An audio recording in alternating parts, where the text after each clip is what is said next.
What is going on, Big Blue Nation? Will Turpin, UK Superfan here. Normally on today's video we would be breaking down the last game, but we're not going to do that today. I don't think anybody here wants to revisit what would end up being a 79-62 loss down in Atlanta for Kentucky as we fall to 1-3 on the season.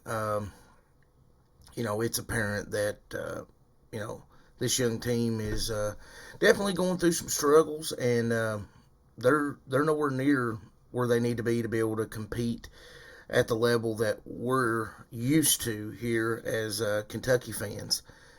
Now, as I wanted to do something different today, I've had a lot of conversations with different college basketball fans, both Kentucky fans, just big college basketball fans around the country that I know over the last 24 hours.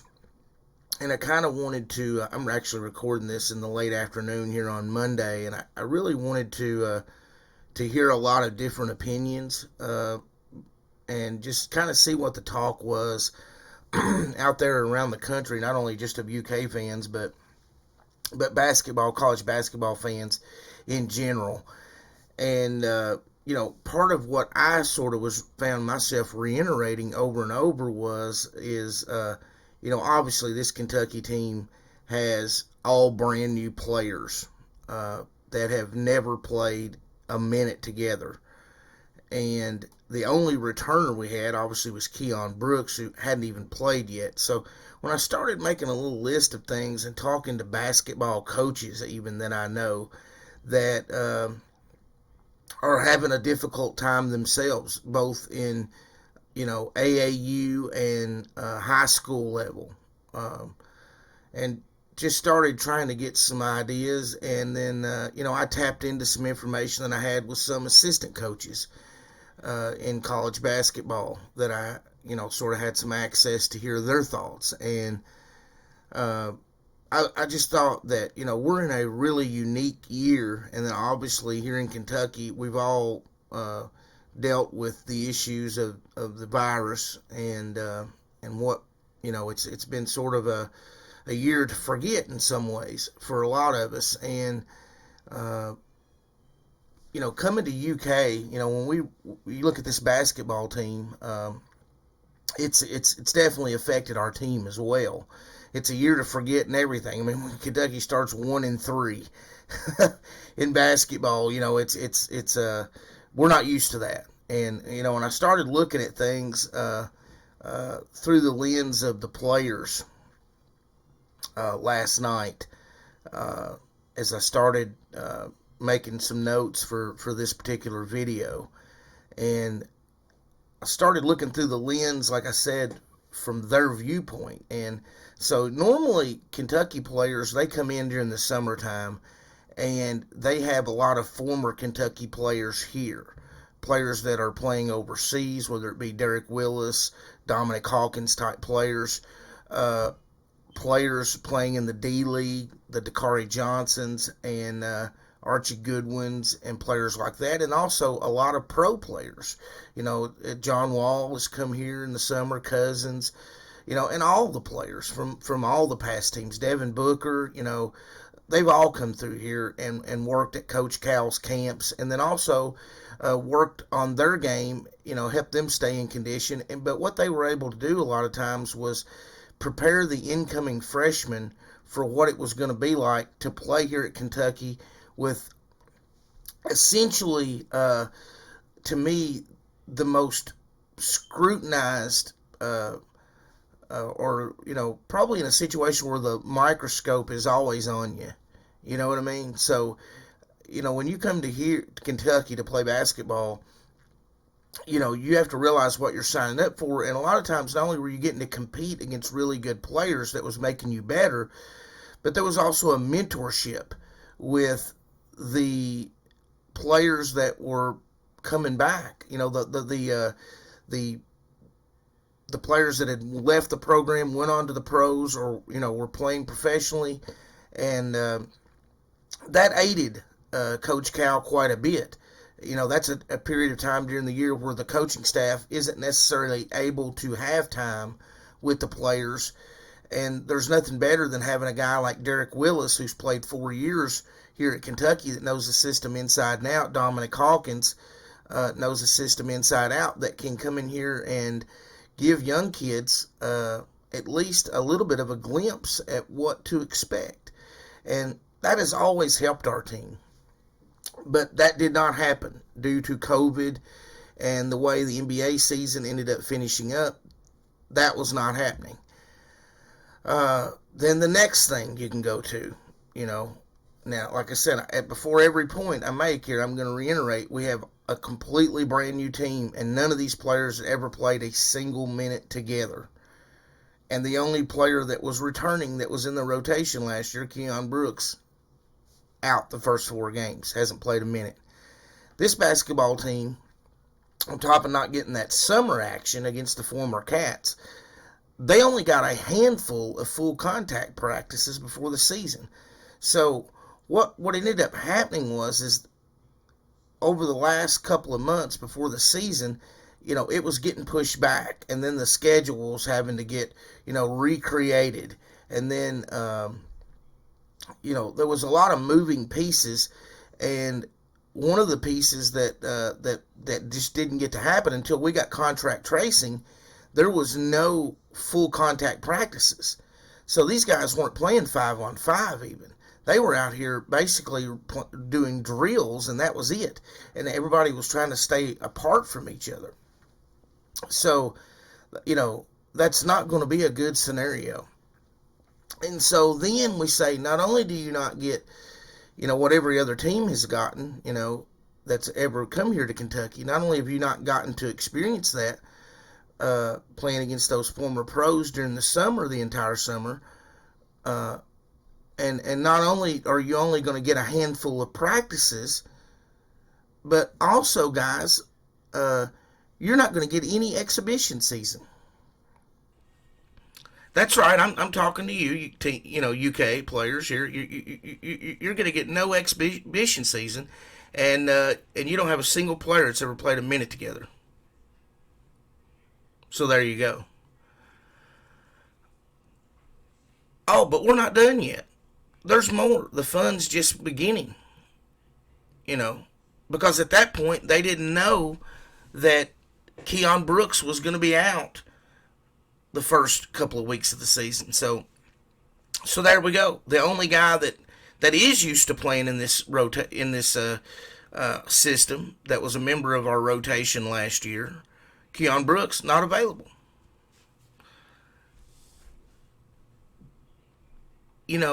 One of the greatest things about coming to Kentucky is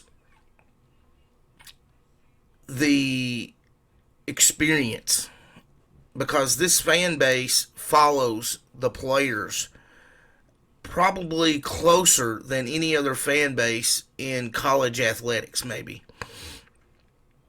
And you could say that there are a lot of fanatics in our fan base that really enjoy the process of getting to know these players and cheering these players on, and feeding off their personality and energy on the court. And one of the things that I thought always helped Kentucky is not only do they have a numerous amount of fans that travel to each road game, but most buildings in the NCAA, don't pack over 20,000 people. And even on a night where the crowd has been quiet, we're still a much louder gymnasium, and it's just a spectacle to see when you walk out on the floor to play a ball game, and you're used to playing in front of 1,500 to 2,000 people, and you come here to Rupp, and a lot of these kids have never played in front of an environment this big, maybe only once or twice in their life, maybe a state tournament or something like that. And all of a sudden there's 24,000 screaming fans or 22,000 screaming fans. And that's something that these kids aren't getting the normal, they're not getting the normal UK experience. They're not getting to get around town and make friends off campus. Essentially, they're stuck staying right in their dorm. And they're not leaving it.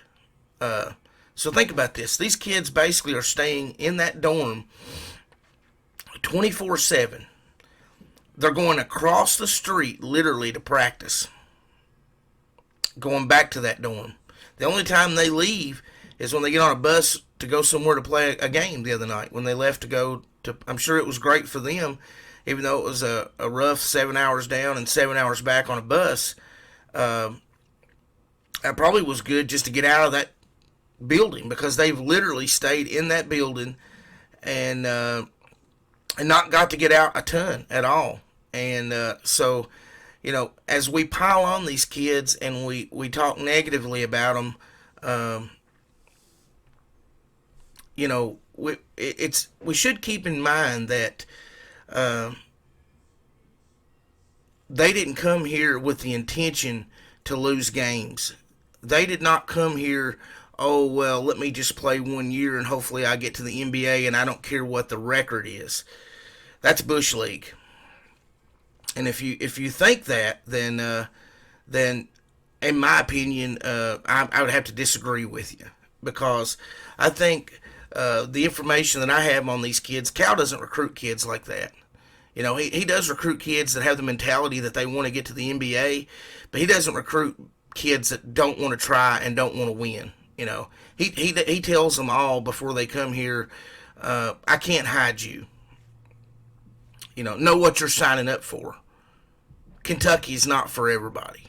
He makes no bones about that. And it's a situation where I don't think that these kids will quit on this season. Now, some of the fan base may quit. They may go away and only come back if we get hot later on in the season. And that's, everybody's entitled to do whatever they want. Consume the UK basketball in every which way you want. If you want to stick on with the ride, I'll be here all year long. I'll just go ahead and tell you where I'm at on it. And then on top of that, the last point I'll make on the whole dichotomy of the first couple of weeks of this season is on top of all the other things that we just mentioned. Sorry guys, I know this is rough, but we've scheduled you to play against teams that are loaded with juniors and seniors for the first few weeks of the season. So you're going against players that, even though they have not got to have as many contact practices, and they went through the same thing you have, but they've all played in this system 2, 3, 4 years maybe. So they already know what to expect and they're farther down the road than what we were. So, those are just some points that I wanted to make and wanted us to be able to keep in mind as this thing moves on. And I've got a few other points that I kind of want to make here. In 1986, I was 10 years old. My aunt bought me a UK basketball yearbook, and this would turn into a yearly gift for me. And it really it was chock full of great information about the season that was in front of us, and really it was a great preview for all of college basketball.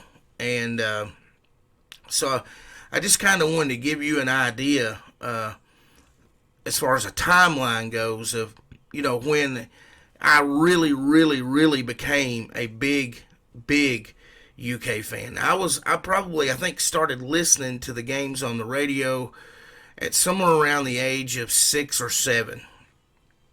As far as, where I would really actually sit and listen. I know the games were on when I was even younger than that, but I don't remember them. I just don't have memory of it. But when I actually was listening with the intent to follow the games, I was about 7, and when I got about 10, that's when I really, really started trying to learn the history of the program. And that's what that UK basketball yearbook really did a great job of. Oscar Combs, I think, was the senior editor at that time of the Cat's Paws, and he's the one that really, I think, maybe spearheaded how that was put together. And it, like I said, not only did it preview Kentucky's season, but it previewed all of college basketball very well as well. And it also, there was always a huge section devoted to the history of UK basketball. And I really just kind of wanted to throw that out there just so you would kind of have some sort of a timeline on how old I am and how long I've been following this. And, I've heard a lot of different criticisms. And, I've heard the theory of a lot of different theories. A lot of different theories about what we can do, what we need to do, who needs to go, this type thing. But I'm going to start out and make a few more points, and I'll cut this video. I won't keep us on here all day, but a couple other points. I can remember, let's see, back in 97. It was May 12th, 97, we hired Tubby Smith. Tubby won 76% of his games here at Kentucky and brought us a national championship. Yeah, May 12th, 97. He spent 10 years here, went to the NCAA tournament every year. And not only did he do that, but he represented our school with impeccable class. And, I can remember Tubby, he was getting criticized for not recruiting enough of the top players. That was the thing. Tubby would try to get these 3-star and 4-stars and try to develop them. The media ripped Tubby, especially the last 3 years. 10-loss Tubby, and I'll be honest with you, like I'm the UK super fan. That's a great moniker for me because that's what I am, and I've been around here and I've saw this team in many different, through the good and the bad, and I'll just tell you, it bothered me so much that I stopped reading both the local newspapers that I was a daily reader of, a daily customer, and I never returned to either one of those papers. Even though there was guys that worked at both of them that I really, really liked and enjoyed, there were people that I just was not going to I was not going to support anymore because I felt like Tubby was a first-class guy, and sure, I want to win, absolutely. I want to follow a winning team. But I follow a few other sports teams very passionately as well, and as you get up my age, I guess, or maybe not even my age, you kind of start to understand that, I don't just follow sports and follow my teams for the sheer thrill of victory. That's not the only thing, because if that's the only thing, you're going to be in for some long, bumpy rides that you're not going to be happy with, and so like I said, so Tubby gets criticized, and eventually, he gets so tired of it that he just mutually agrees with Kentucky to step away.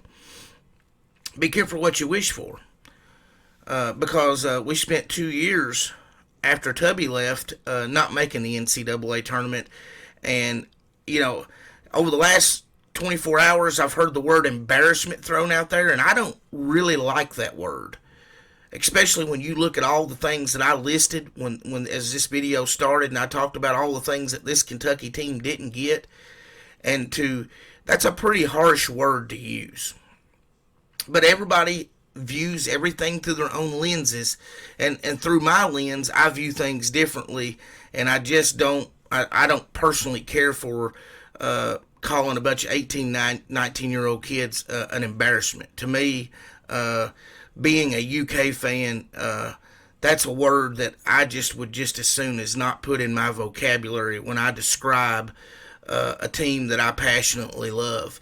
And especially if you're somebody out there that makes a good majority of your living covering a basketball team that's allowed you to live a very comfortable lifestyle by covering this team, and I just feel like the media, should probably choose their words a little bit more kinder. But like I said, to each their own. I'm not here to debate one media outlet or another.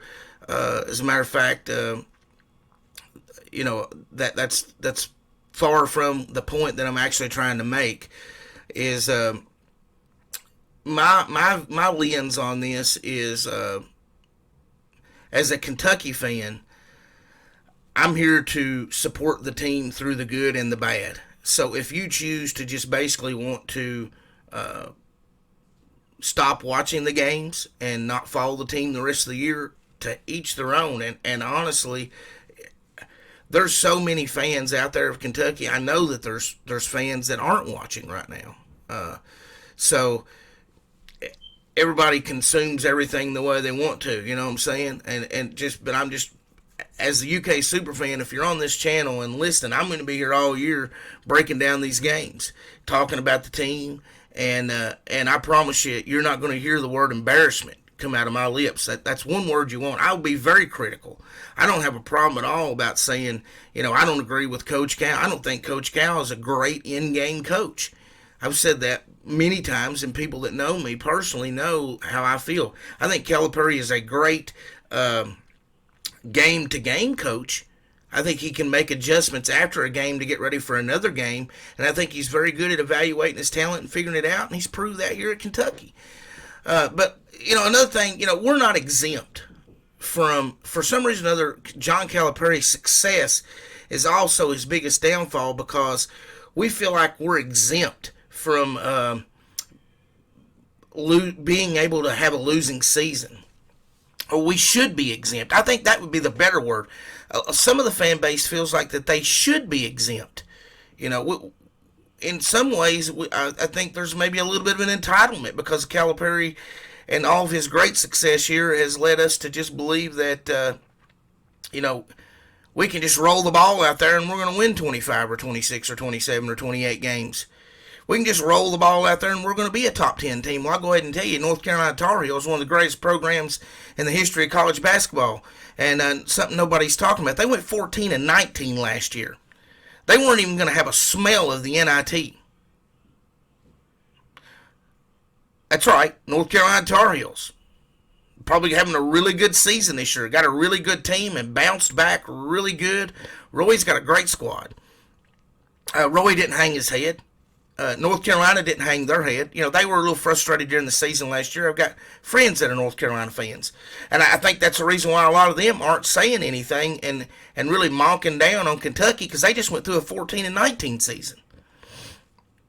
But there's a different approach with that fan base. And even though they should have just as high as expectations as Kentucky, for whatever reason, I don't think that Roy Williams, I think during the season he caught a little bit of flack. Obviously, he went 14-19. 14-19, guys. North Carolina went 14-19 last year. I'm going to say it one more time. Nothing is guaranteed. Nothing is guaranteed in college basketball. And so I'm going to finish it up with this. John Calipari, he's in his 12th season here at Kentucky. He's won 81% of his games. Just like that great floor coach that I hear a lot of people talking about, that great floor coach we had that, boy, he could really coach him up. Rick Pitino. He brought a national championship to Kentucky. Revived our program. Did a great job. The guy that followed him, that we ran out of town, Tubby Smith, he brought us a national championship. We ran him out of town, winning 76% of his games. Now we've got a coach that's won 81% of his games here at Kentucky. In the last 11 seasons, Kentucky, since John Calipari came to Kentucky, the University of Kentucky has won more games than any other college basketball program in the nation. And he, too, has brought us one national championship. So there you go. Do with the rest of this season what you want to. If you want to pop back in here every once in a while just to see what's going on, one thing you'll get from me is a straight shooter. You know what I'm saying? And I know a lot of this video today was directed at defending these kids. And I guess that's just my natural instinct as a UK super fan and as somebody that has been a coach before and been around a lot of coaches. I mean, my greatest mentors in life were basketball coaches, and they taught me so much more about life than even basketball. And hard times are definitely difficult, and nobody really wants to turn on the TV and watch a team and pull for a team that's not great. Not fun to watch. But it's reality. Just as the virus that we're dealing with right now, it's reality. Nobody wants to deal with that either, but it's reality, and it's every day, and we have to take precautions and follow all these different protocols in our daily life. And that's just the way it is. And right now, our basketball team is 1-3. That's just the way it is. And no matter what we would like to see on the television screen, it's just not there right now. It's just not there. So we can choose to do two things. Like I said, we can ignore it and not watch the team, or we can watch every single game and with the hope. As a UK super fan, I'm hoping to just see a little bit of improvement, and to see a little bit more improvement, and to see a little bit more improvement. And what if we sit here and we lose another 2 or 3 games, so we're at 5 or 6 losses, and then what happens if something clicks and this Kentucky team wins 18, 19 in a row? Some of you may not jump back on until there's just a few games left in the season. And that's your choice if that's what you want to do. But man, what a sweet ride it'll be. And it may not happen. I may be dreaming. This team may never get it turned around. They may have one of those 14 and 19 seasons. But if you look at John Calipari's record, even when he had some really bad teams, I couldn't find any 14 and 19s on there. So there you go. Big Blue Nation, I know it's a tough time. I don't know how many people will watch this video because the fan base is down right now. They're not searching YouTube for Kentucky Wildcat commentary right now, and I get that. It's understood to be down, but better days are coming. Big Blue Nation, better days are coming. Go ahead and hit that like button down there. If you don't care, gets more eyes on us, helps us with the algorithm with YouTube, and I'll be here. I'll be here the rest of the season, breaking this thing down, and Lord's willing, I will be, and I'll be providing commentary, on every game, just as I have so far this season. And you can come over here and check me out if you want to. And go on, hit that subscribe button. If you're really glutton for punishment, go ahead and hit that subscribe button. And, go on this journey with me this season as we follow this young Kentucky team that's definitely got its challenges. But, I'm going to leave it. We're going to finish up with that right there. I don't agree with that man on every political view or every view on coaching, and I don't agree with that man right there on some of his in-game moves. But I'll just say, in Cal we trust, man. In Cal we trust. Go Big Blue. And we will be back with you here in a couple of days. Kentucky's off till Saturday. I think it is. Is it Saturday or Sunday? My brain is so scrambled. I know we got Notre Dame next weekend. So we got the whole week off here. These guys, we got to work on finals, I think, get that all out of the way. So they have another hurdle in the way. And then eventually we can get to Camp Cal. We can start doing some two-a-days and see if we can get this thing turned around. And we may or may not. It may be, like I said, it may be a brutally rough season to go through, but I've been through them before. I started watching the Atlanta Braves in the mid-'80s. They lost over 100 games every year. But it was so sweet when we turned it around in the 89-90 season.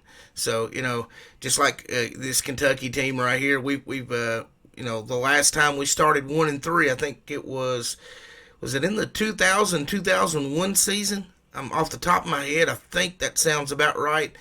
And a friend of mine had reminded me last night that that same season Kentucky finished in the top 10 and made a deep run in March. So there you go, guys. I appreciate all the support. It's been real. It's been fun the last few weeks, and I'll catch you guys on the next video. Have a good one. Bye bye.